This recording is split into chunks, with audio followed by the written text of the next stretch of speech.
వైశాలి కొత్త చీర కట్టుకొని తనైతే బాగా రెడీ అయ్యి బుజ్జి దగ్గరకు వస్తుంది. బుజ్జి అది చూసి ఏంటి అమ్మాయి గారు ఇంత అందంగా రెడీ అయ్యారు అని చెప్పి అడుగుతూ ఉంటాడు. దాంతో అక్కడ ఉన్న వైశాలి అయితే బుజ్జికి ఒక షర్ట్ ఇచ్చి ఇదిగో నీకోసం కూడా ఒక షర్ట్ తీసుకుని వచ్చాను వేసుకో అని చెప్పి ఇస్తూ ఉంటుంది. దాంతో అక్కడ ఉన్న బుజ్జి అయితే ఎందుకు అమ్మాయి గారు నాకా వద్దు అమ్మాయి గారు అని చెప్పి అంటాడు. దాంతో అక్కడ ఉన్న వైశాలి వేసుకో అని చెప్పి అంటుంది.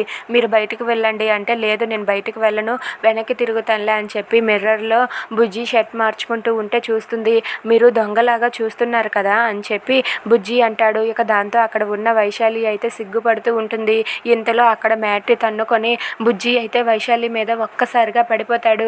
ఇక దాంతో అక్కడ ఉన్న వైశాలి బుజ్జి వాళ్ళిద్దరూ కూడా ఒక్కసారిగా బెడ్ మీద అయితే ఒకరి మీద ఒకరు పడిపోతారు. అలా ఒకరి మీద ఒకరు అలా గిరాగిరా తిరుగుతూ వాళ్ళైతే అటు ఇటు బోర్లా పడుతూ ఉంటారు. అది చూసి అక్కడ ఉన్న వైశాలి అయితే చాలా సంతోషిస్తుంది. ఇంతలో అక్కడ ఉన్న బుజ్జి అయితే అయ్యో అమ్మాయి గారు అంటూ తనైతే వైశాలిని గట్టిగా పట్టుకొని తనైతే లేవడానికి ప్రయత్నిస్తూ ఉంటాడు. ఇక వైశాలి మాత్రం బుజ్జిని గట్టిగా పట్టుకొని తనైతే చాలా సంతోషిస్తుంది. ఇక బుజ్జిని తనకు సొంతం చేసుకోవాలని వైశాలి అయితే అనుకుంటూ ఉంటుంది. ఎలాగైనా సరే బుజ్జి నువ్వు నా సొంతం నేను నిన్నే సొంతం చేసుకుంటాను అని చెప్పి వైశాలి అయితే తన మనసులో అనుకుంటూ ఉంటుంది. అలా బుజ్జి వైశాలి వాళ్ళిద్దరూ కూడా ఒకరి మీద ఒకరు పడిపోతారు.